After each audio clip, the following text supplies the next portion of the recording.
What's up, everyone? It's Chicks in the Office with Rhea and Fran giving you that Friday energy on a Wednesday. Happy Wednesday, everybody. So excited to get into today's episode. Going to be talking all about our Monday night. But first, this podcast is presented by Microsoft 365 Copilot. Before we dive into topics, pop corner, the whole shebang, we need to talk about the thing that is keeping everyone's lives organized right now, and that is Microsoft 365 Copilot. Absolutely, because the world moves fast, your workday even faster. Pitching products, drafting reports, analyzing data. Microsoft 365 Copilot is your AI assistant for work, built into Word, Excel, PowerPoint, and other Microsoft 365 apps that you use, helping you quickly write, analyze, create, and summarize so you can cut through all that clutter and clear a path to your best work day. It's hump day, guys. You want to make sure that the second half of the week is easy breezy. You're not stressed. Copilot, Microsoft 365 Copilot will cut through all that clutter so you can be your most efficient self. Exactly. So you can learn more at Microsoft.com/M365 Copilot.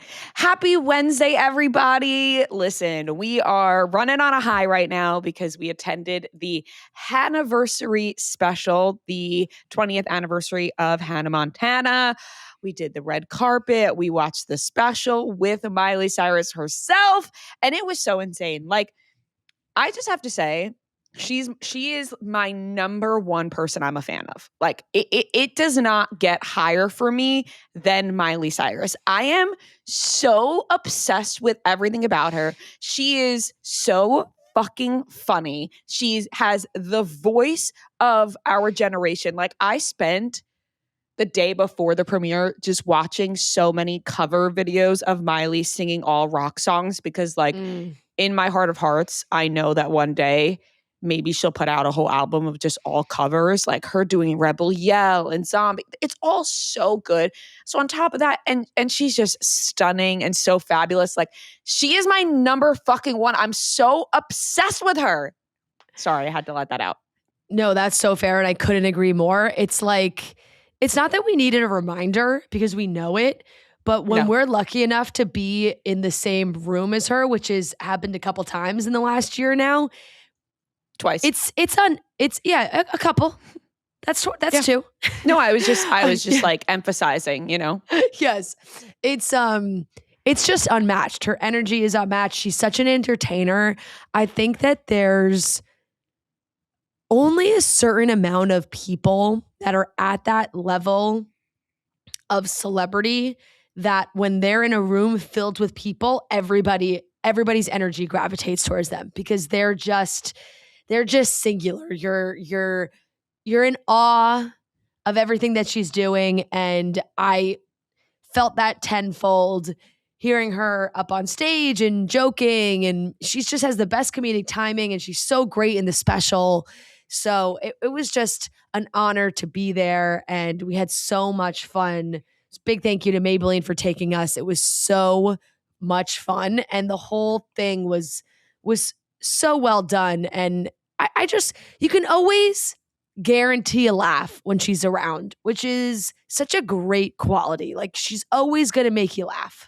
Mm-hmm. She's so funny. I love it. Like, oh God, she's just my inspiration. I'm so obsessed with her, and the special was so good. And yes, thank you to Maybelline for taking us. And we got to walk the carpet. It was high pressure because before we went, we got a dress code, and the dress code changed. And originally, it was like red carpet chic with a Y2K essence. So it was like, ooh, essence. That means just like a little touch. Yes. And then it changed to pop star chic. So it was like I guess I took it as like your interpretation of what you would wear if you were a pop star on a red carpet. And that could be, and that could really be anything at this point. Anything you want it to be is what that is. Totally. And we were originally, trying to pull some Hannah inspiration, which I think we definitely did. I saw someone comment saying that our outfits were giving Hannah and Miley, which I thought was fair. And I liked that comparison. I did too. I thought that was fun. I feel like more like, not like Miley in the show, but like Miley in real life. Cause yes. Miley Cyrus, show, not Miley Stewart. Miley Cyrus. Cause Miley Stewart's not wearing a sheer zebra print. No. But Miley Cyrus definitely would. So I thought that was cute. I mean, yeah, the carpet was all over the place as far as outfits, because we were joking. I was like, honestly, it would almost be even more fun if the dress code was everybody actually dressed like Hannah Montana. Like, put on the wig and everyone in the theater is dressed like Hannah Montana. And there was a lot of people that were dressed like Hannah Montana. So it's like, if you wanted to do that, go right ahead, put on the wig and have fun. So it was actually so fun to see everybody's outfits. I think that there's so many like nostalgic outfits of people dressing up in like exact looks from the show or special moments from the show, which I thought was so cool and cute. It was just so fun cool to see what everybody was wearing, or even everyone with a little Y2K essence, you know? I thought that was so cool. You know who we saw? Matt Peterson, who was wearing a full swan outfit, like the full swan fit, which was so good. We could not stop telling him how good it was. We were freaking out. A throwback to Miley with Jake Ryan. It was literally so perfect. So yeah, seeing everyone's outfits and how creative everybody is was so cool. But it was such a wide range. Like everyone just like, you know, it was kind of like one of those things where it was like, do what you want to do. And that's exactly what Miley Cyrus and Hannah Montana represents, I feel like. Like just being, however Miley was there for you. Yeah, like just being yourself. And I love that. And it was really so cool and so fun. I was joking that you wore these insanely high heels that look so sick. And you were so tall in them that there were points of the night. Borderline too tall. No. They looked amazing. Like your legs look insane. Thank you. There were points but of I the felt night really tall. that you were in conversations with people that you were eye level with.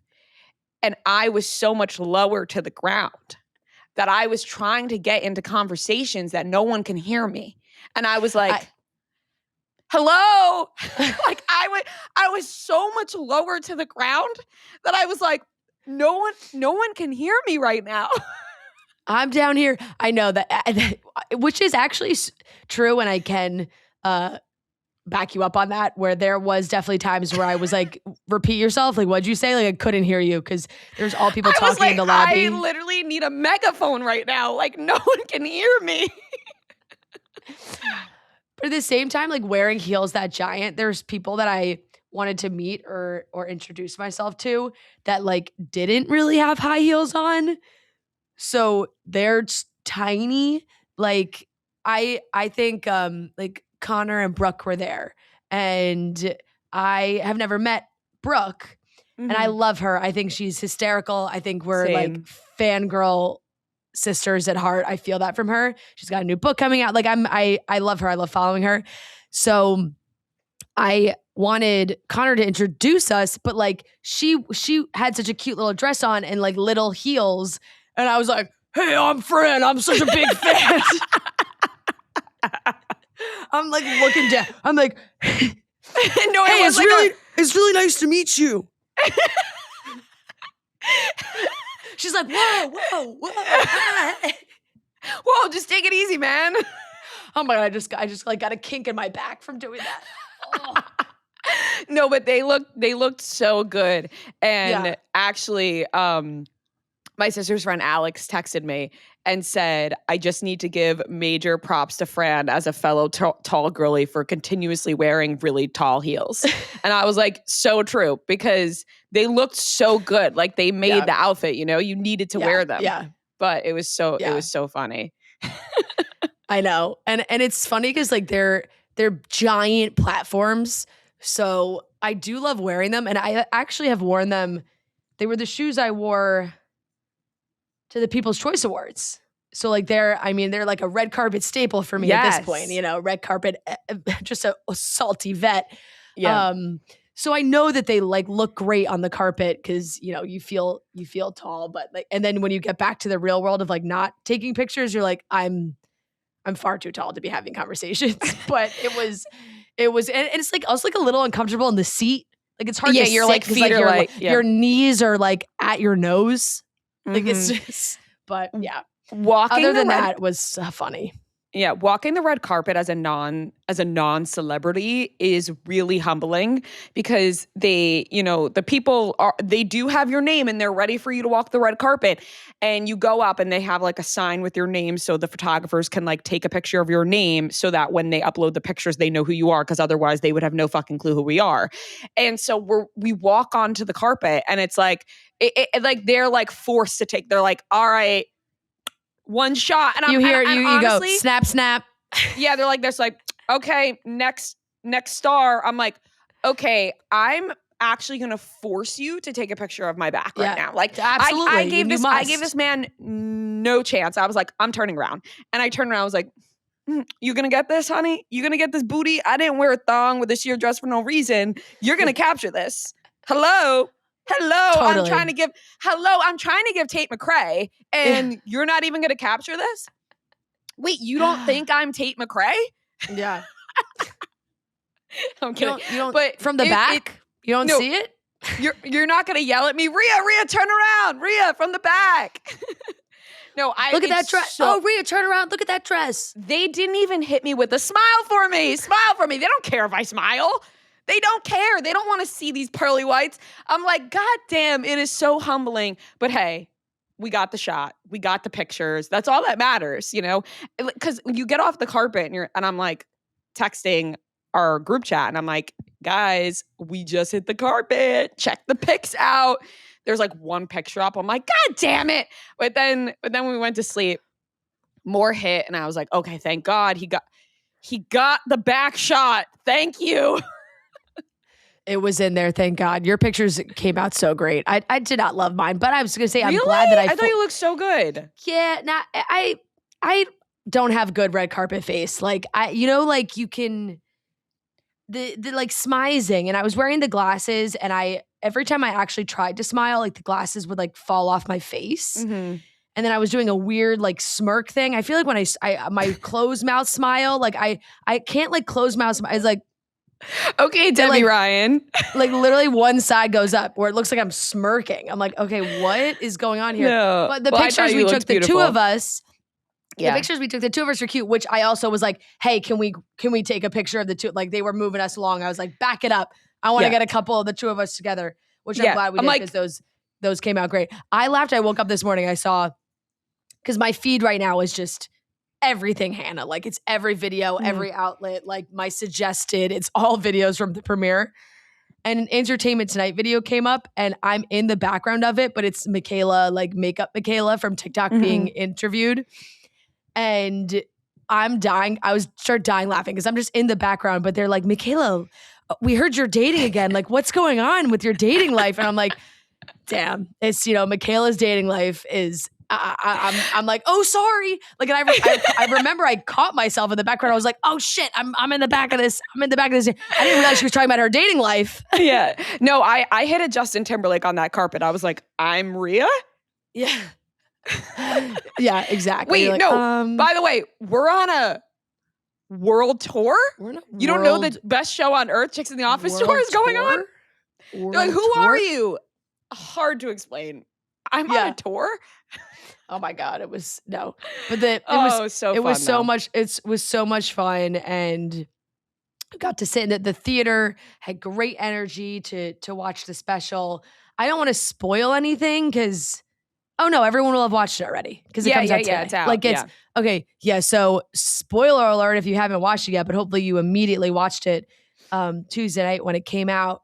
It was so cute. I think they did a really good job with it. Really some very funny moments.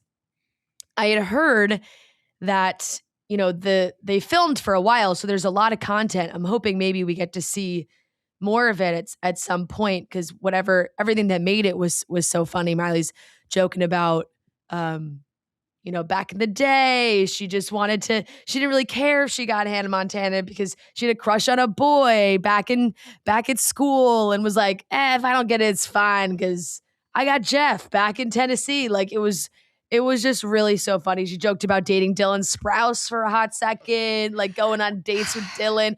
And when they showed the old pictures, it never gets old. Like it never gets old that it's cute little Miley and then like just the hair on Dylan. He looks like he's 8 years old. Like insane. I was like, I turned to you, I said, I knew Dylan was the one because he was my number. If you don't know, Dylan Sprouse was literally I was obsessed. I had posters on my wall that said like, who I'm going to marry when I grow up, Dylan Sprouse. Like it was insane. I was so obsessed with him. Yeah. When he looked like that, like it was insane. And Miley, it was just so funny. I mean, she also just joked about Nick Jonas, dating Nick Jonas. And she was like, they wanted me to go on tour. And I was like, can my boyfriend come? Like, and they were like, sure, have your boyfriend open up. And she was like, great, it'll be more fun. Nick's there. And she was like, name drop. Yeah, I know Nick. She was first name basis. She's so funny and like so relatable as a young girl. And I think that's why, loving Hannah Montana and Miley Cyrus for so many reasons when I was younger. And then also on top of that, like being in like the boy crazy phase and just like hearing Miley as herself be the, like, she was like, yeah, like I was like, if I don't get this, like you said, like, cool, well, I'm going back to my crushes at home. And then she was so funny. She was like, there were two Jeffs, I got them both. Like it was just so funny. And then she just knows how to deliver a line. Yeah, really, really sweet moments with Tish, who is just a doll. We got to say hi to Tish and Brandy at the after party, and Tish was cracking me up. She was like, you girls are sick. And I was like, oh my God, this is making my whole entire life. Like being told that we are sick from Tish, I was like, this is epic. This is a dream. I know. Brandy's so nice. We were They're like, so we got to do something in person. They're just they're just they're such a nice family. And then, we're really trying to do something with them. I want to say like, we're really trying, we're like, be like, guys, like this is crazy. We only had them on virtually. We really want to have them in person. And I also want to add that Tish was like, you guys have always been OGs. Thank you for that. Like she was like, Brandy from the beginning. Oh, Tish said it too. Oh, wow. Okay. So they both, yeah.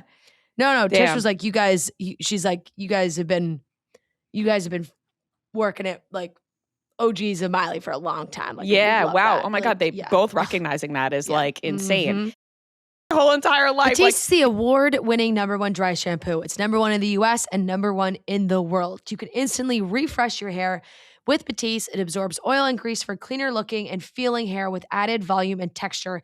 It's great on your hair and easy on your wallet, so you can get that blowout look without the blowout price.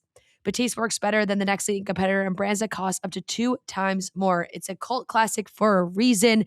Batiste is so great. You can really refresh your hair. I love to keep a little travel size in my bag when we're traveling. So anytime we need a quick refresh, we have it ready to go, which is so great. Also, you can toss that in your gym bag when you're coming back and you take your hair out of take your hair up, you take it out. You want that blowout to last. Little zhuzh, little Batiste, you're good to go. You can buy the Batiste Dry Shampoo online or in-store at your nearest retailer.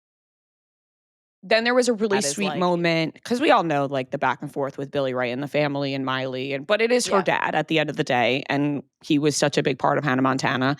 And they had a really sweet moment on the show when he came back and they read their lines together, and it was really nice. And Miley did joke like, I think the world feels better when the Cyruses are getting along, which was really funny. So and true. And then Selena Gomez made an appearance. And then on top of that, Chappell Roan made an appearance. And let me tell you, different tone in the room when Chappell Roan popped up on the screen versus Selena Gomez popping up on the screen. Like Selena popped up on the screen. Whoa! Oh my God, Selena's there. Chappell Roan popped up on the screen. There was like a hush. Everyone was like, ooh. The audience like kind of gasped. It was actually hilarious because wasn't a gasp. I would say it was like it was in between a cheer and a groan. Like it was like she popped up and everyone went like this. Oh. But it clapped, but it was like a ooh. Which was funny just timing wise of all that. Like if it was any other time, people would have been like, oh my God, sick. But it just with everything going on, it was just like a cheer. But no, the moment with Selena I thought was really, really sweet. They've been through a lot. And I think when they can show support for each other, it just speaks volumes to the women that they are now. And it's like they can bond over what they went through. as teenagers and the crazy times, because there was drama back in the day. I so badly, and I think Miley would, but I do not think Selena would. Yeah. I wanted them so badly to talk about their YouTube feud back in the day when like Miley and Mandy would go against Demi and Selena and they would make videos. I think Miley would talk about it. I just don't think Selena would. And so I agree. It would that's heal fair. the world. Like, it would heal the world. Yeah, it would, because it would just be funny to hear them joke about it. And then even them just joke about Nick Jonas would be funny. But I feel like Selena and Miley are sensitive topics in the Jonas household. Like, I don't know. It must have been quite the time. I know Nick has joked about it in some capacity with Miley, but I don't know much about with Selena. But it was so cool to see her pop in, and she was like, Meet Miley Cyrus was my life, like, and they both define such a huge culture of Disney Channel, which is so cool. And then on top of that, at the end, Miley gives us just oh my God, an absolutely beautiful song. I actually have chills again talking about it. I when I watch it again at home, I'm gonna like sob. It's insane. We were both crying. Well, everyone was crying. Everyone was crying in the theater. It's a song to like her younger self, and she's like, "Hey, you from younger you," and she's like talking to her mom and dad, and it's so emotional and such a perfect way to wrap up the special, but also such a beautiful song. It was so good. I mean, I have constant chills talking about this song. It was such a beautiful song, and truly, I felt like if I was in the privacy of my own home, I would have been sobbing. In a theater in full fucking glam, I was like, "Do not ruin your makeup right now!" Like, but it was a really, really stunning. I mean, she's got a verse really towards Billy Ray in it that just kind of rips your heart out in a way of acknowledging her relationship with her dad and how things have changed, and it felt like a song for all of us at our age now, because we're in similar ages to Miley and we grew up around in the same time. It just felt like a gift to all of us of like, hey, almost like a reminder to treat yourself with kindness and reflect on where you are in your life and think about your younger self and just be proud of yourself for where you are from that girl then to the woman you are now. And it's just really, really, really stunning. Yeah. And even with like family stuff, everybody has family stuff, whether it's really major or smaller. But I think we can all agree. And if you don't, God bless you. But I think it's something that a lot of people can relate to. So just like that aspect of it as well was really sweet. And I think it's such a beautiful song. I thought the special was great. I think Alex Cooper did a great job. Miley joked a lot about Alex on stage. She was like, Alex Cooper moved in right next to me. She got money and decided to move in, and then said, "Oh, you live here?" And she interviewed me 5 years earlier at my house, so she knew where I lived, which was very funny. And she said that she called Alex up and was like, "Hey, what do you think people would be interested in? Do you think they'd be interested in this?" Which is so funny because you're like, Miley, you obviously know we'd be interested in a Hannah Montana special or anything. But when you're living it, I guess you still need that validation. She even talked about that. Like, you have that want to be liked and whatnot. So that was really cool. I thought Alex did a great job with that. And I thought the special just hit where it needed to. Obviously would want even longer, more hours of this, but we can't, beggars can't be choosers. So you know what? We just need to accept what we got. And I thought it was fantastic. I really, really loved it. I agree. I think it was I think it was really cool, and Alex did do a great job. I think she very much understood the gravity, I get, like, of having to do this. Like, I think it's extremely nerve-wracking to be asked to do something like this, and it's Hannah Montana. It's so precious to people. So I think she did a really great job with that. And selfishly, I wish maybe there was some of the other cast members in it. A lot of the cast was at the premiere. No Emily Osment, no Mitchell Musso.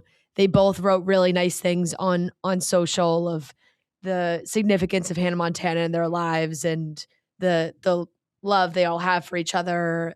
Emily's on set right now. She's filming a show. So basically just saying the production time and filming schedule just couldn't work for this. But truly the only thing that could have made it a 9,000 out of 10 was if Emily walked through the door and they had a moment, because we haven't seen them together in so long, and that would have been incredible. But what we got was really, really great. And I thought it was a great moment really for Miley. Like, this special felt like it was for Miley. And she is Hannah Montana. Like, she definitely acknowledged the impact that the rest of the cast had. And, Emily and Mitchell were actors already, and sort of like how she looked up to them and wanted to, they were part of their whole little group, which was really, really sweet. But at the end of the day, like, she's Hannah Montana. And I think because she has had sort of an up and down relationship with Hannah,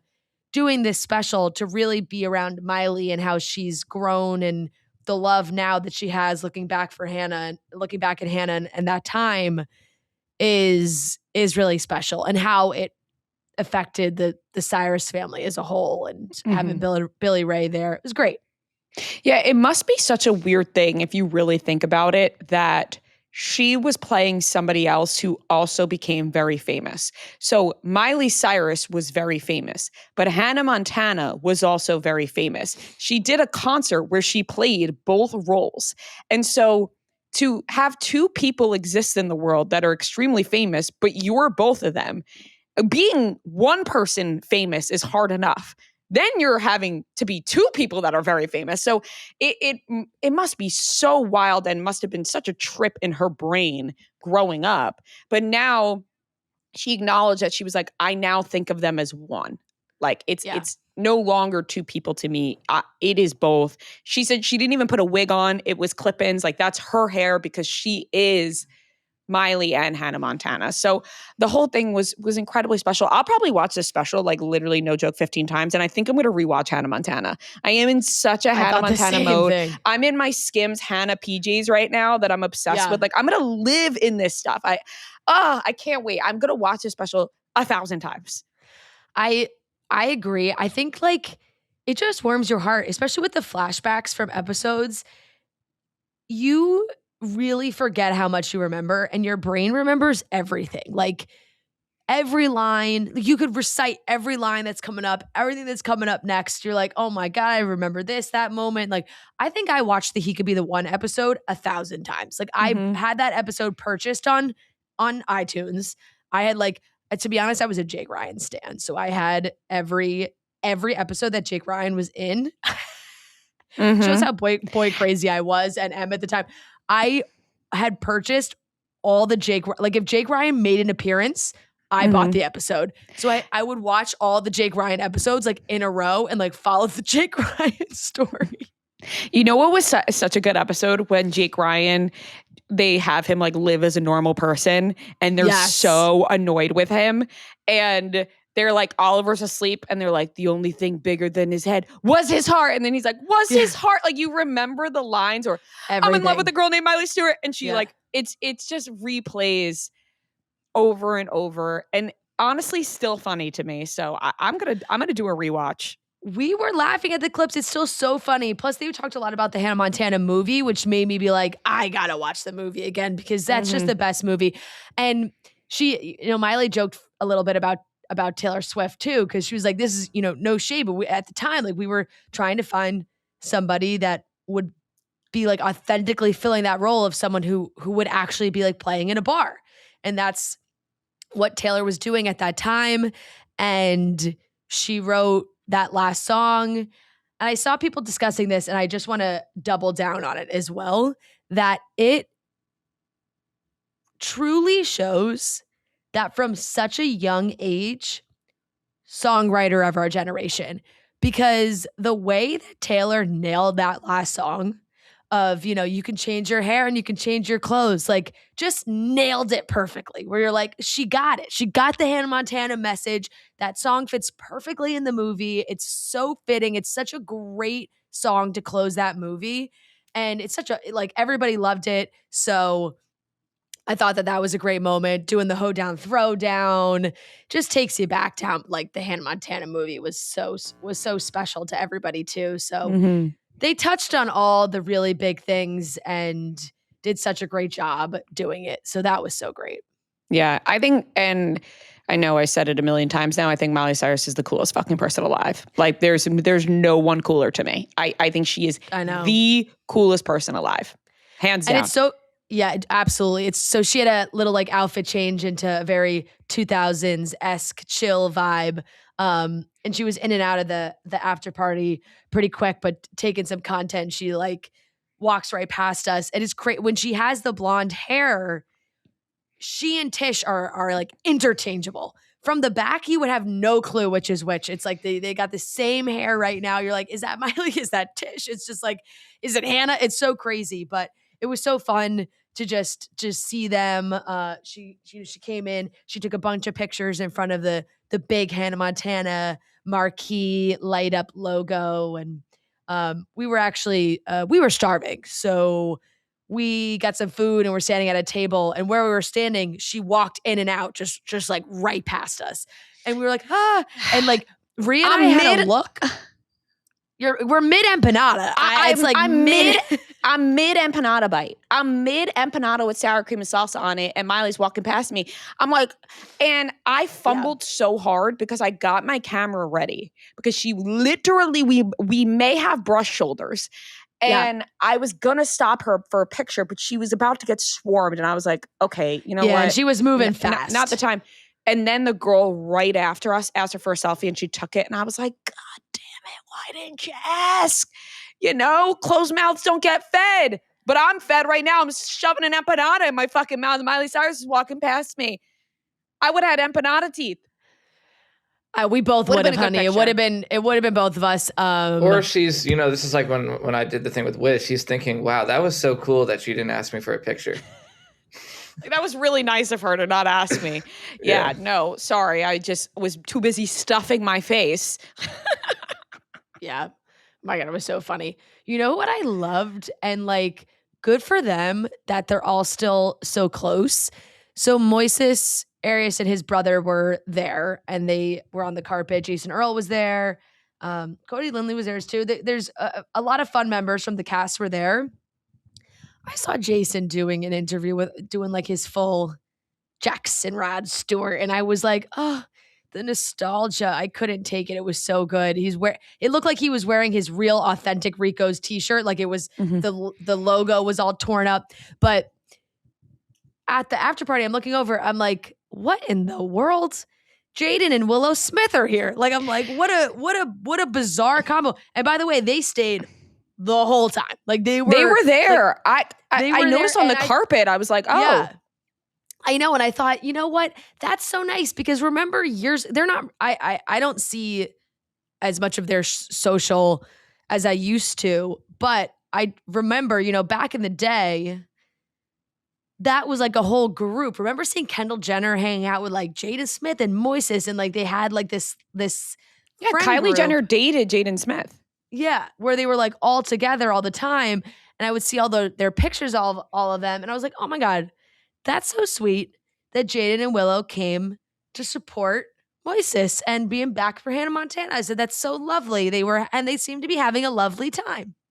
That is really nice. Yeah, it was just the nostalgia was hitting in all the right places, and it was just a 10 out of 10 night and 10 out of 10 special. So if you haven't watched it, go watch it, because it is. Yeah, and if you haven't watched it, sorry, we just spoiled the whole thing. So yeah, a little preview though. We don't do it justice though. You got to watch it. No, you absolutely have to watch it, because words, there's not enough words that can just describe like hearing that new song. You got to see that for yourself. And she did perform a couple other Hannah songs as well, which was great. So she did Climb, Best of Both Worlds. So cool. It's just so cool. Cool. And I want more Hannah. I'm like, give me more Hannah. I know, but like I said, we can't beg. I know. We got to be happy with what we got. Exactly. And like Alex Cooper said, it's like, doing this 20th anniversary special is just like closing the chapter, closing the book on it. So fun to reminisce and acknowledge 20 years. The Hanniversary, I should say. Miley was saying it's not the anniversary, it's the Hanniversary. That's right. That is right. Yeah. All right, we're going to get into the rest of the show. We have more Mormon Wives talk. Like the talk of the Mormon Every Wives day does not end. There's something new every single day. Alix Earle's new brand has finally been revealed. It was a whole WTF is Alix doing? We finally got it. There is a little update from the Bravo world with Real Housewives of Miami and Real Housewives of New Jersey. So we'll get into that. And then we have the popcorner. So let's get into it. I'm like, give me more Hannah. I stayed stocked in my hotel room with the Pepsi Prebiotic Cola. They got 2 flavors. This is the Pepsi Prebiotic Cola, the original cola. And then there's also the Pepsi Prebiotic Cola Cherry Vanilla, which is so delicious. I love them both. It's just 30 calories, 5 grams of sugar, and 3 grams of prebiotic fiber. It's so delicious. Guys, you have to try these if you haven't already. I'm going to actually crack mine open right now. Ooh. Cracked mine open. So delicious. It's a great pick-me-up, whether it's lunchtime, you're hanging on the couch, really whenever. Having them in the hotel room right now, A+. I've been cracking them open pretty early. I wake up, I'm like, I am craving one of these right now. You can try the Pepsi Prebiotic Cola now. It's all available. They got 2 Prebiotic Cola. And then there's also the Pepsi Mormon Wives news, because we cannot go a day without Mormon Wives news. Number 1, Jessi's husband filed a restraining order against her. What is going on? Then we saw a tease, which I'm sure by the time that this comes out, it may have been already released, that I believe Jessi is going on Call Her Daddy because the tease was like, truth box, I'm not the only one who cheated. So to me, that seems like Jessi is going to maybe talk about Jordan's alleged cheating as well. I say alleged because we didn't see the interview yet, so we don't know what's to be said. And then we see a restraining order. I'm like, what is going on? What is going on? I know. And I guess there are different types of restraining orders. It's like, I think people always immediately go to the physical aspect of you must stay X amount of feet away from me at all times sort of thing. But I guess there are other types of restraining orders. I'm not the restraining order expert. I don't know. But it's like a restraining order to get someone to stop them from doing something or something like that. So people were speculating maybe this was a restraining order that she can't talk about him or something like that. But granted, it does seem like she's talking about him, like you said, with this Call Her Daddy interview that'll be coming out today as well. But it was a temporary restraining order was filed in the pending divorce case that he had filed the restraining order on March 20th. And that Jessi had then opposed the order that same day. Which I'm not quite sure what that means. Yeah, it is crazy because your mind does immediately jump to the physical aspect of like, you cannot be this certain amount of feet away from me or near me. For sure. So that part is confusing. I guess there are different ones. So there's that. Yeah.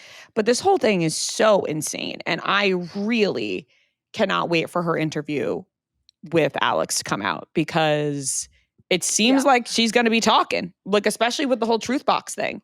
Yeah, let me tell you something. We already don't like Jordan.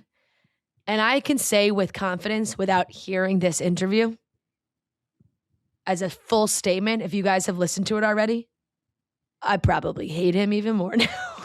Right. I mean, that just goes without saying. Yeah. And I have a feeling that Jessi's been trying to protect him for the sake of their family. And I hope she just lets it fly now, because the fact that he's pulling these moves, filing for divorce, restraining order, it's madness. It's ridiculous. So I'm excited to see what she has to say about it, and it's gonna be good.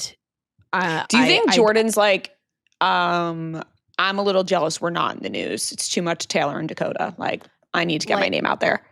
100%. I think he wants to be a superstar. He's riding Jessi's coattails.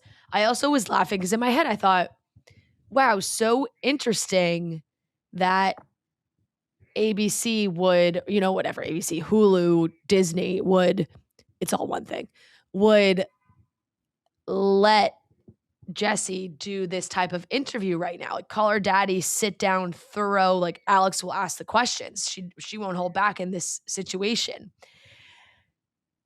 And then I thought, you know what? They want 9 million different news stories about Mormon Wives coming out that aren't about Taylor. So yeah, let's have Jessi sit down on Call Her Daddy. Like, let's have Jessi sit down on Call Her Daddy and have a billion other stories come out. Because it's been nonstop. Even like, so Chase's sister, we talk about this on Monday? Chase's sister made a video that was like, I heard Jordan's going to jail. And everyone was like, sis, what? Like, sources, ? Like, what? Where'd you hear this? And then Chase posted a video of him like calling his sister, being like, bro, where did you hear this? Like, I don't think that's true. So the rumors that they all must be hearing in Utah, because I just feel like they all love to gossip in that community anyway, must be flying of things that they're hearing and talking about. And I trust Jessi to really bring the tea for everybody on as much as she can say. I'm sure there's a lot of stuff with Taylor and Dakota that she can't talk about, but I'd imagine she'll say as much as she possibly can. And I think we have to understand, like, I don't want anyone to be mad at Jessi if they're like, she didn't talk about this, she didn't talk about that. I'm like, I can only imagine she wants to talk about all of it, because right now the rest of them giving their side and where they're at only helps them, because I think they're all kind of fighting for their jobs right now on TV, and then bam, they hit us with news that they're going to do a reboot. Now I'm sure all these girls are like, fuck, I'll move to Orange County tomorrow. Get me on this other show. Or like, if we don't know what's going to happen with Salt Lake City Mormon Wives, and now they just announced, which is another one, you're like, okay, good timing on, make sure we put the announcement. I'm like, put the announcement out about a new show. They're doing a Mormon Wives in Orange County with Jen Affleck. And Jen's the only cast member, at least currently, announced from the cast that will be joining this show, with 9 new cast members, which I suppose checks out for the way things have been going with Jen and this group. It's like, if one of them were to peel off because they're not really in it with everybody else, Whitney, I'm like, girl, you fly. Do whatever you want. You don't even need to be on these shows anymore. You don't need to be a part of this. But Jen is jumping ship to Orange County, and that one makes sense to me, despite everyone in the comments being like, we so did not need a new show from Jen. No, I'm full agreement with that. Like, I don't care about this new show. I don't want to watch any more of Zach, particularly, either. Like, I would have been way more excited if they just said they're starting a new show in Orange County. None of the original cast members are in it. It's a whole different show with different people. Right. Give us a new cast. I mean, that would be fun to shake it up a little bit, but I do not have interest in watching Jen and Zach any further on their own separate show. I couldn't agree more. To be quite honest. So they are just news hit after news hit. And I cannot imagine until after this interview drops of how much is going to come out. But yeah, Disney is like, yes, we need it all. We need it all, because we need people to forget that this Taylor Frankie Paul thing is happening, even though we will not forget. Because people want to know. People want to know what's going to happen. And I'm really surprised with how much she has been online. I'm not going to lie. Like, did you see her comments? Someone said, like, made a video about how she's online, and she wrote, what do you want me to do? Stare at a wall? No, Taylor. No, that's not the only thing that exists. You have kids. You have a life. Like, genuinely, their brains are so warped with reality TV and being online that she genuinely commented, what do you want me to do? Stare at a wall? Like, everyone's like, no, we want you to, like, go take care of yourself and, like, be with your kids, maybe. I don't know. Just insane. Just like turn your phone off. It's not healthy to be reading everything too. So it's like, oh, you're seeing everything, you're commenting on things. She's been commenting about the trauma of her daughter having to now relive this because of the video being put out again. And I don't know, in my head, I'm like, okay, it's consequence of your own happened. actions. Yeah, like I get it. I get what you're trying to say. Did you see the video that they also released of Dakota like begging the police to arrest him instead? Yeah. Crazy. Crazy. The whole thing really is so nuts. But yeah, I see the comments and truly I'm just like, I get what you're trying to do, Taylor, in some way, but at the same time, I think it would really speak volumes if you got off your phone and was out of the comments and just like taking a step away from all this to try and really take care of yourself. So I don't know. It's nonstop, but yeah, 100%. It's like, let's get Jessi on Call Her Daddy. Let's get some other stories out there, to move on from all of this situation with consequence of Barrett. Acorns believes that everybody has the potential to be a great investor. That's why they make it so easy to start investing. With Acorns, you could sign up and give your money a chance to grow in 5 minutes. You can even start investing with just your spare change. Acorns will round every purchase you make up to the nearest dollar and automatically invest your spare change for you. When we first learned about Acorns, we were so excited about this feature because it's a great way to start investing, without even thinking about it really. Obviously, we want to be thinking about all the ways to invest, but this is an easy way to do it. Grabbing coffee, your spare change goes right into the investments. It's so perfect and it's so easy to use when you download the app. And with Acorn's potential screen, you get a clear view of how your money could grow over time. Plus, you can quickly adjust how much you're investing every day, week, or month to make sure you're building towards those goals. So you can always change and adjust to what you're working towards. So are you ready to see your money's potential? Sign up now and Acorns will boost your new account with a $20 bonus investment. Head to acorns.com/chicks or download the Acorns app to get started. Paid non-client endorsement compensation provides incentive to positively promote Acorns. Tier 2 compensation provided. Potential subject to various factors such as customers' accounts, age, and investment settings. Does not include Acorns fees. Results do not predict or represent the performance of any Acorns portfolio. Investment results will vary. Investing involves risk. Acorns Advisors LLC, an SEC registered investment advisor. View important disclosures at acorns.com/start investing. Be thinking Moving about on, we have been wondering what's going to happen with Real Housewives of Miami, Real Housewives of New Jersey. There has been different reports. Apparently, Miami's been put on pause.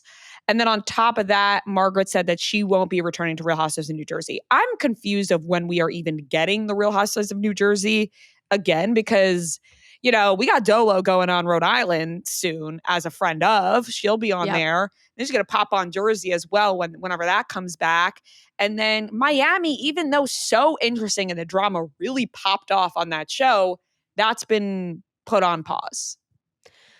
Let me just say, Bravo has done Real Housewives of Miami dirty. Because these women are such great television and they put on some amazing seasons. I fucking loved Real Housewives of Miami. The last one was so good. It was so good. And it's crazy to me that they get put on pause. I think Bravo did nothing to help them. I always felt like they did not promote this show enough. They had a summer release date for them. It got lost in the mix. It did not get talked about enough. And these girls were putting out some fantastic episodes. I'm like, you're going to stand behind Beverly Hills. That's just like been boring for multiple seasons now. And Miami, where every episode you're laughing out loud because it's funny, entertaining, there's drama, everything. And just put them on pause. I was very upset when I saw this news, and I would like them for them to be unpaused, please. Please press the unpause button. I don't want them paused. I want them unpaused. I love that. Press play. Press play. God damn it. Dorit was on Watch What Happens Live recently, and Andy asked her about the unpaid mortgage which has been in the news of Dorit, selling her house and unpaid mortgage, and Larsa commented on a clip of it being like, RHOM, all their mortgages paid up to date. It's like, we're ready to go. I think Miami is also such a hot spot right now. We know of all the people that have moved to Miami or are talking about Miami, visiting Miami. There's just so much going on in Miami that they deserve to have a franchise there that gets the respect that they deserve. And with all the drama that's been happening with rebooting Roni for another time, and Beverly Hills like trying to add new people, and some of it works, some of it doesn't. I watch Beverly Hills because it's Beverly Hills, but every episode I'm like, ugh, I don't even 2 days later I don't even remember what happened in the episode. Me too. I've been watching Beverly Hills and have just not put it on my weekly watch report because I've been actually just forgetting that I watched it. Exactly, and that speaks volumes. Yeah. You know, that we don't even remember that we're watching it. And New Jersey has been all over the place. We know that for really the last year plus of what are they doing? Are they filming? Are they not? New cast members, Teresa and Melissa, will they film together? Will they not?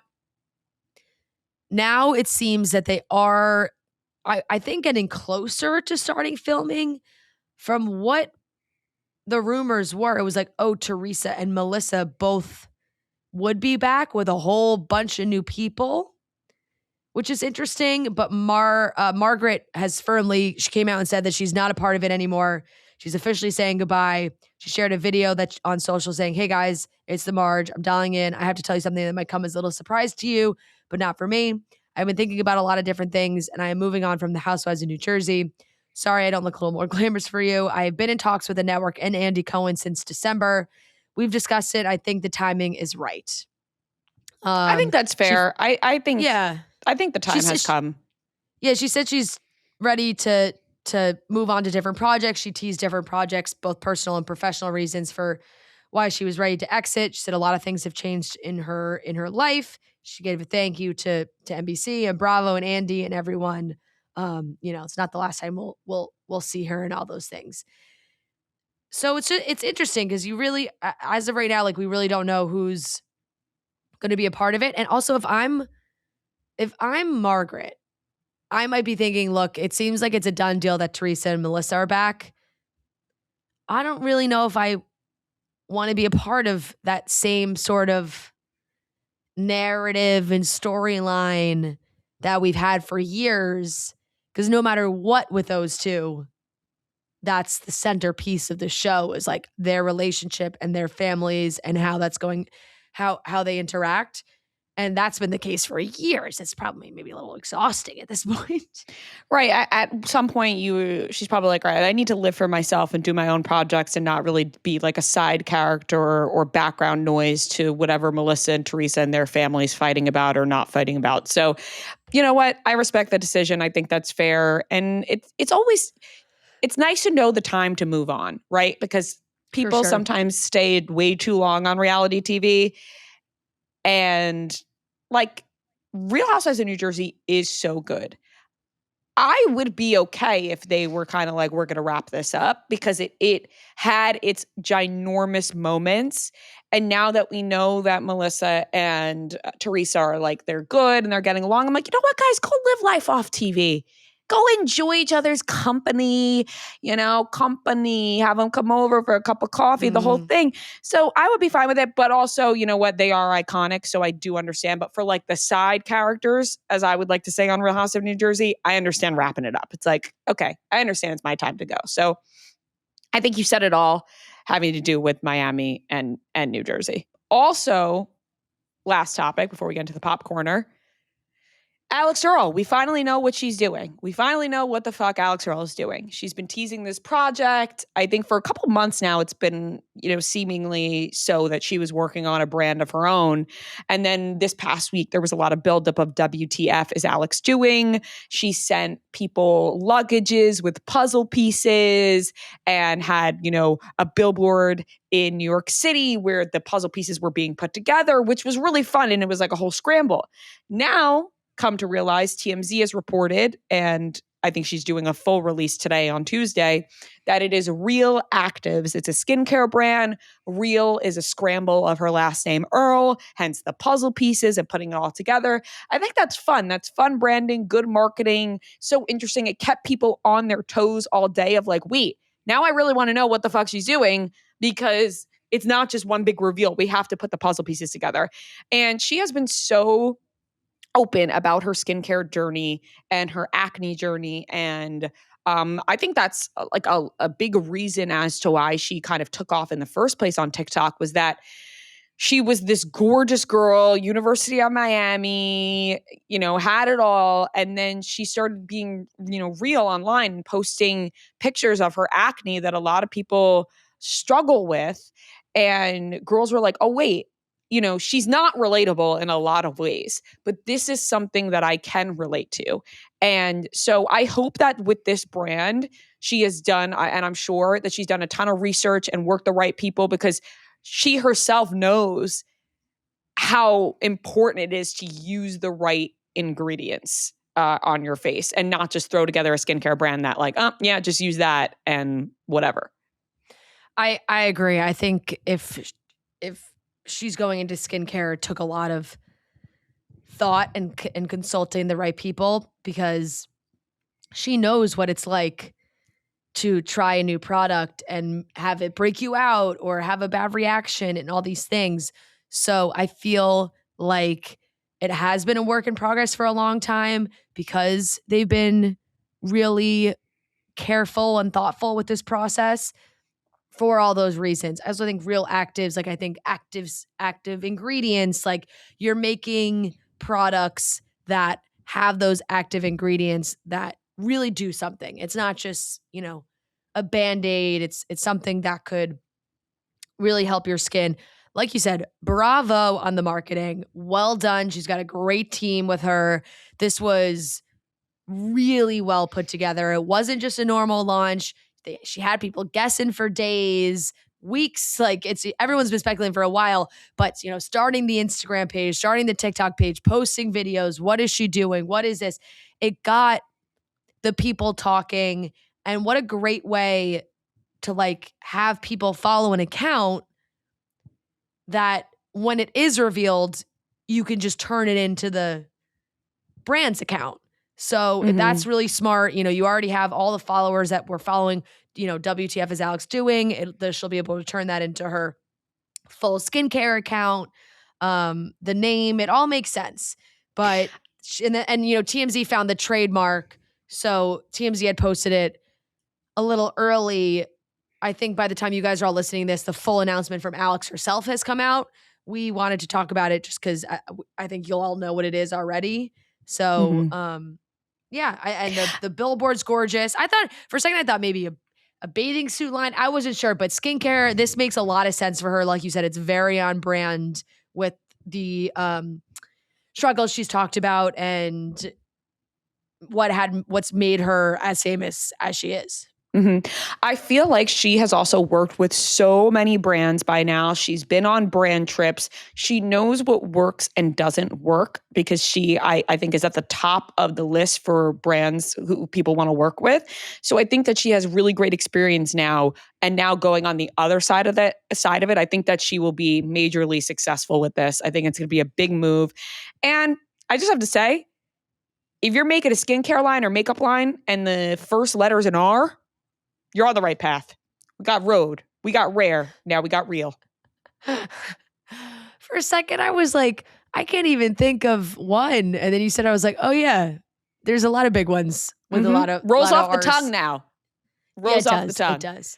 Real Actives makes like it flows. It's a good name, I think, for sure. Yeah, and it tells you what it is. So I'm excited to see the products and everything that will be revealed. And that wraps up the topics. What had miss as she Before is. we get into the pop So corner, many- truly is a fun, light, refreshing, delicious drink. You can get so much variety. They have so many great flavors. It's a bubbly, effervescent hard seltzer to get your people in a party mood anytime, day or night. Truly Hard Seltzer delivers a juicy, refreshing fruit flavor that tastes like exactly what you're craving. It's light and easy to drink, making it perfect for spending time with friends and letting the day unfold naturally. The weather's starting to get a little warmer, guys. This is when it's time to bring out that Truly pack, have a little hangout with some friends, and enjoy. With just 5% ABV and only 100 calories, you can enjoy it without the heavy feeling. With more variety and creativity than other hard seltzers, Truly makes sharing simple and ensures there's something for everyone. Make your dreams come true and find Truly Hard Seltzer near you or visit trulyhardseltzer.com. All right, let's get into the pop corner where we're taking your hot takes, your voicemails, your opinions. And Noah, play the first track. Hey, ladies, this is Ashley. Now that Meghan Markle has officially been removed from Netflix, what do you think this is going to mean for not just the show, but, for the sales of the jams? I was really looking forward to another season. I thought it was going to happen so we could find out more about the jams, but for some reason, she's no longer partnering with Netflix. So just want to know what your thoughts are about that and what your thoughts are about the future of the jam. All right. Love you guys. Bye. I love you for this question. This is a great question. And honestly, I didn't know that this happened. I didn't know that her show on Netflix got canceled. I thought we were coming back for another season, more jam. Well, the show, it's very confusing because the show, I don't think the show was canceled. But Netflix canceled their partnership. But Netflix is out of as ever. It was. We want more jam, Megan. Give us the damn jam. Yeah. Or maybe the show is, I don't know. So this is a Page 6 article from a few days ago, actually, that says that the headline was Meghan Markle left Netflix millions of dollars in the hole with severed as ever deal. They never saw a return, sources claim. As ever, Meghan Markle's back in her place, but she was back in her home. She posted pictures of, even off this brief sales pitch, people were quick to point out that high camp goes against the ideals that Markle and her husband allegedly hold so dear. The company ships orders from its California farm via FedEx Priority to ensure customers get the petals within 24 hours of being cut. I don't know. She's doing florals. Listen, Megan has a lot of ventures, but what Megan should really focus on is becoming the queen of jam. If Megan wants to make it, become the queen of jam. Okay. Okay. Wait. So it was all canceled. Yeah, it's done for. Sources argue that many flower suppliers ship by air, but it's just another day in Sussex land where the Duchess's best attempts to present a glossy golden image are often at odds with headlines portraying her as so demanding and arrogant that even Netflix boss Ted Sarandos won't take her calls without a lawyer on the line, a claim that Netflix denies. That was a rumor that went around too, that Ted Sarandos wouldn't even take her calls.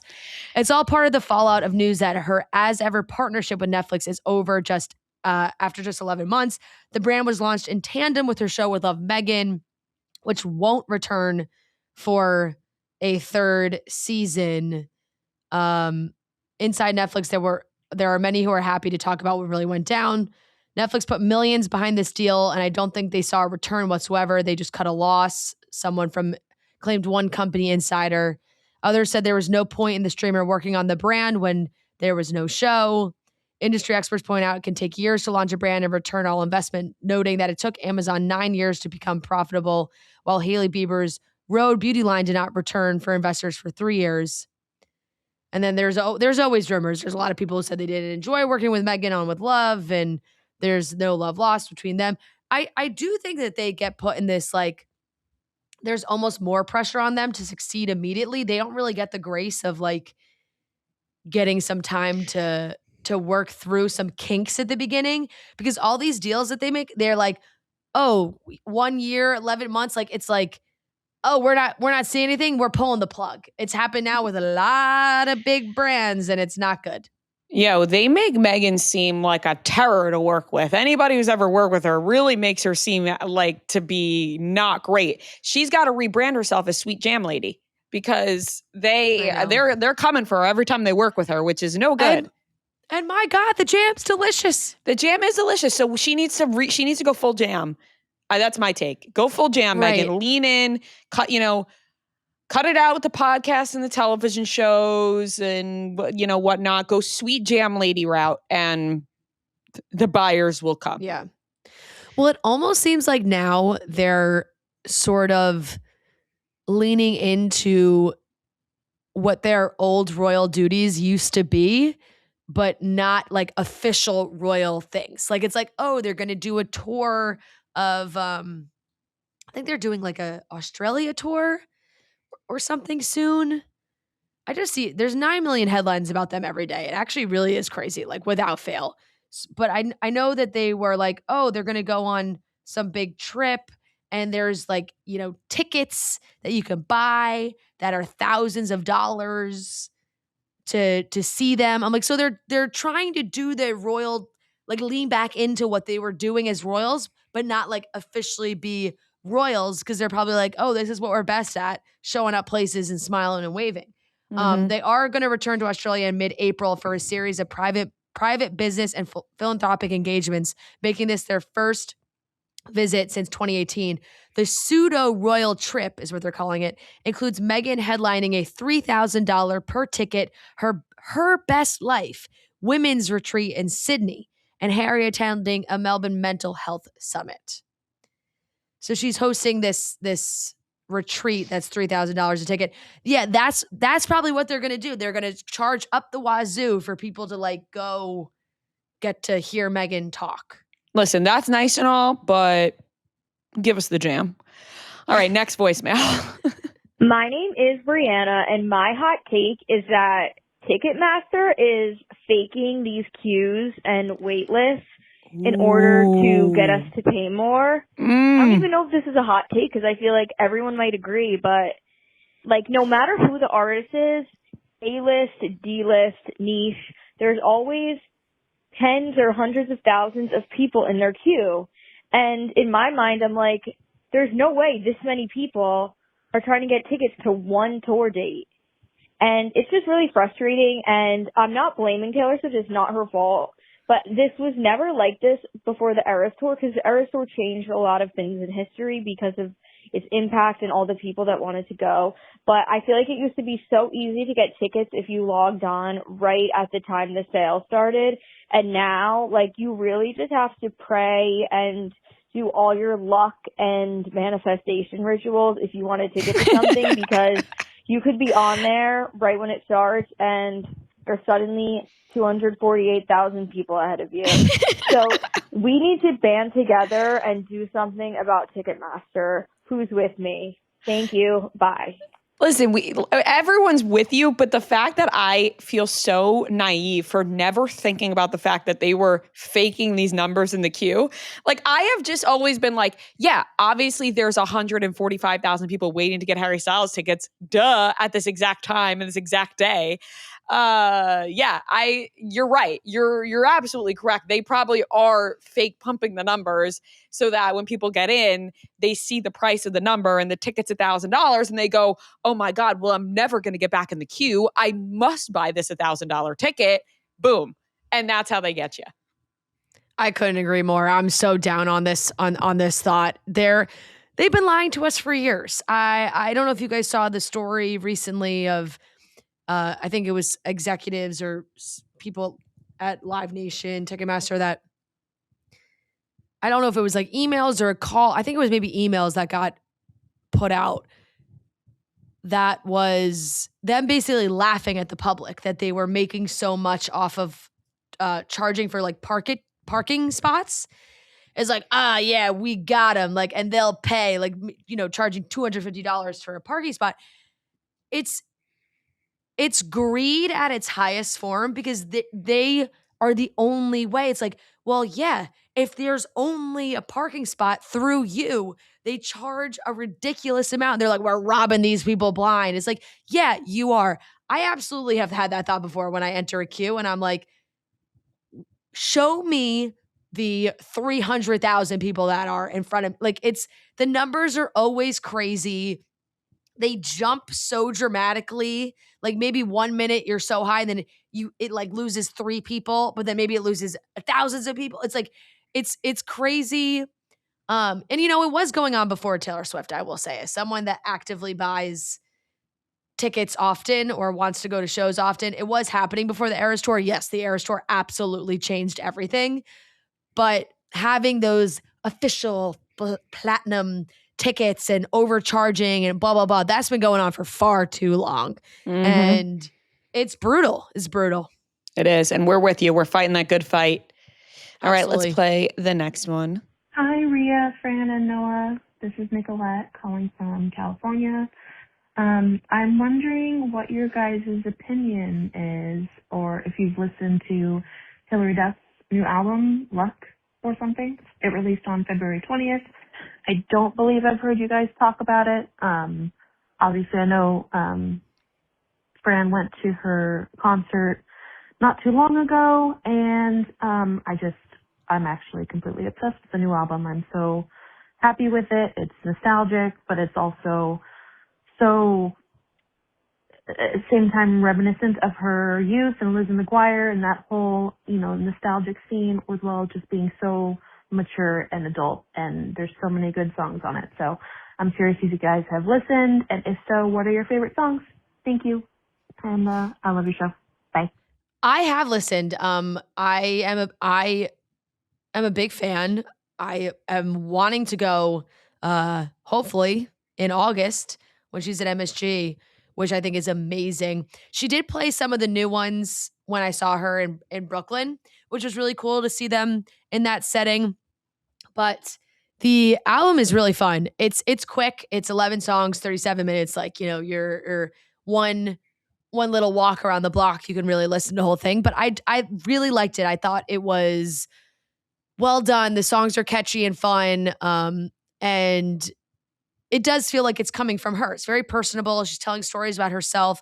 I know she's talked about in a lot of interviews, writing a song about the relationship with her sister, and just like, hey, I'm writing from my experiences, and this is something that I have gone through. I'm not like speaking for her, but this is how I feel about it. She sang Weather for Tennis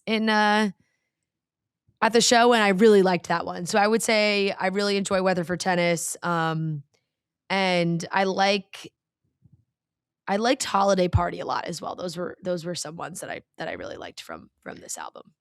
Yeah, I listened to the album. It's not my favorite, but I do support everything she's doing. You know what I mean? Like, I'm all in on her kind of like owning the nostalgia, but also she's like, I'm grown and I'm going to be singing about my relationship, my relationships with family. So I fully support everything she's doing. Wasn't my favorite, but hey, she's a great performer. Totally. All right, let's play one Song more. about the relationship with her sister. Picture this. Writing. It's Monday morning. You open up your laptop. Outlook hits you with 87 unread emails. Maybe it's even Wednesday morning, midweek slump. Your calendar looks like a game of Tetris. Your boss wants a report, your team wants a presentation, and you really just want to go take a nap. Enter Microsoft Copilot. Copilot summarizes your emails, and boom, you're caught up. It drafts your report in Word, it builds your slides in PowerPoint, and even pulls insights from your Excel data.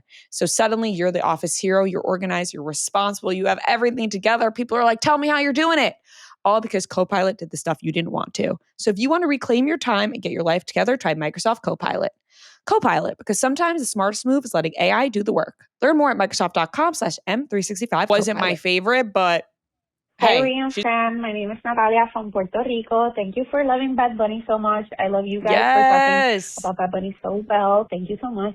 Anyway, the reason I'm calling is because I want to know your opinion. I don't know if you guys have talked about this earlier, and I haven't listened to it yet, but I want to know, what is your take on podcasts directly linked to a show?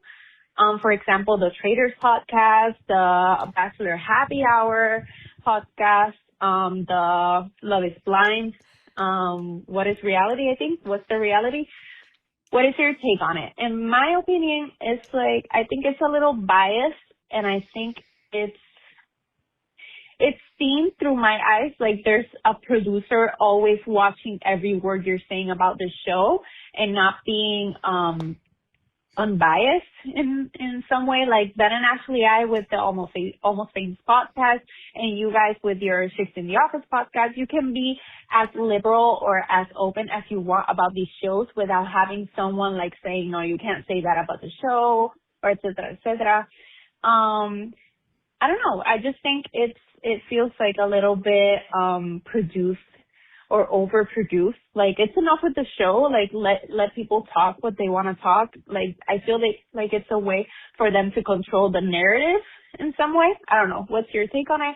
Thank you for listening. Thank you for living Bad Bunny. I love you guys. Have a nice day.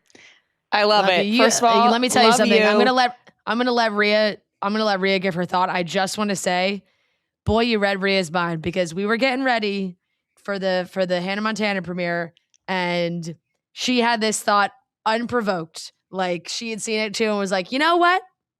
We're doing too many of these things. So, Rhea, how do you feel about official TV show podcasts?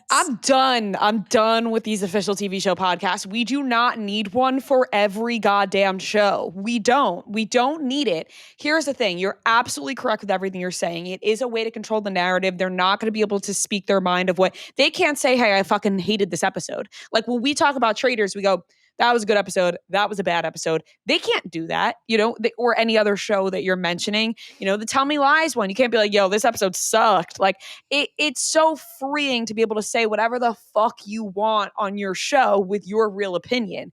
These shows, I don't think, can do that. It's very produced. You're 100% right. There's somebody standing behind the camera being like, you better say the right thing. You better damn right say the right thing, because we're going to make you cut if you don't. It's probably got to go through lines of edits of, okay, let's make sure nothing bad was said. It's too produced. I don't like when podcasts are so produced like that. I like podcasts that are just like off the cuff, giving real opinions, real people, the whole thing. So you literally read my mind, because I was laying in bed after we're getting our makeup done. I'm chilling. I'm looking at my phone. I said, we do not need more of these official podcasts. Now, listen, is it probably like a lucrative deal? Like, thinking about it from the business side, a lucrative deal for the people that are doing them, and they are approached with like, hey, do you want to be the official podcast of this show? Fuck yeah. They're like, you know what? Yeah, I'm going to take the deal. They're probably getting paid well. At one point, we tried to be the official podcast of Love Island, but we do love Love Island. And I do think we'd be able to give our real opinions, because it's such like, Love Island is like, they want your opinions on that. That did not end up happening, but we tried to make that happen. But now, that was before all of this. Like, that was before the official podcasts were a thing. Now it's every show. And I'm like, do we need an official podcast for Love Story on Hulu? Do we need an official podcast for that? I don't think that we do. So, yeah, that's my take on it. I'm totally in agreement with you, and you literally read my mind, and I almost jumped out of my chair hearing this voicemail, because, wow, I'm so happy you brought that up, because I've been waiting a damn minute to talk about it. She really did have that thought. I absolutely agree. I think at the end of the day, doing these official podcasts is another added stream of revenue for these companies in promoting the show. It's really just can be like a giant ad for the show, because they can get the actors, the contestants, whoever, to do the podcast. That's where the interviews lie. It's a machine. It's a way to keep everything in-house, where your company is getting all the revenue. It's like, oh, Tell Me Lies. It's on Hulu. We're going to get every cast member to do these interviews and talk about each episode, and everyone's going to want to hear from those actors. They don't have to do big press cycles on other shows, because they don't got to come on Chicks in the Office. Yeah, they're doing it on ours, and then we can make the money from that. Like, we get the ad revenue from them doing their interviews because it's on our podcast. It's a whole business model. ABC, Disney is definitely jumping on, because if you open Hulu now, it's like, here's all the shows, and every single show has an official podcast that's with it. Now, look, if they call us and say, hey, Rhea and Fran, you guys official, not stepping on Joey's toes, I'm sure he will continue to be the host. But if they were like, we're switching up for Dancing with the Stars, you guys want to be the official podcast of Dancing with the Stars? I'm taking that call. But no, it's very clear, and it's every network. I mean, you watch any show on HBO, it's the same thing. Like any Game of Thrones show, they do a pause at the end of the episodes, like, stay tuned for a look, or at the beginning, like, make sure you listen to the rewatch, to the podcast that goes along with it. Everything has a podcast that goes along with it. Some people do on their own, and they can give a little bit more honest feedback. But yes, when it is branded as like the official podcast, the ultimate message is going to be promoting the show in a positive light. Mm-hmm. Yeah. And, sometimes there are good clips that come from it. Totally. I won't knock that. There are some good clips sometimes. They get great people to host a lot of them too. So it's like they get good, talented people to do it. And then that's like, I completely understand the business model of wanting to do it. It makes sense. But yeah, it's a lot. Every single show has one. Yeah. And I believe it's unnecessary. All right. That show on HBO is the same thing. The Throne show, they do. That wraps up today's episode of Chicks in the Office. Thank you so much for watching and listening. We love you guys so very much. That goes along. If you're listening to the show and you're coming to the show tonight in Dallas, we can't wait to see you there. And we will have an episode on Friday. We're going to come home from Dallas straight from the airport and record the podcast if all goes as planned, because flights, airports, the whole thing is an absolute shit show right now. So hoping for the best, and bear with us if we get screwed. We really do apologize in advance because it is something else right now. But we love you guys much. That's a good disclaimer. It is, because right now our team's flight did get canceled going to Dallas, so they're trying to figure that out. So we're trying to figure it all out, but we love you guys so much, and we'll talk to you on Friday. Yeah, Chicks in the Office, long-time listener, first-time caller. Look at the charts, who does it the best? 2 chicks getting paid in reality checks.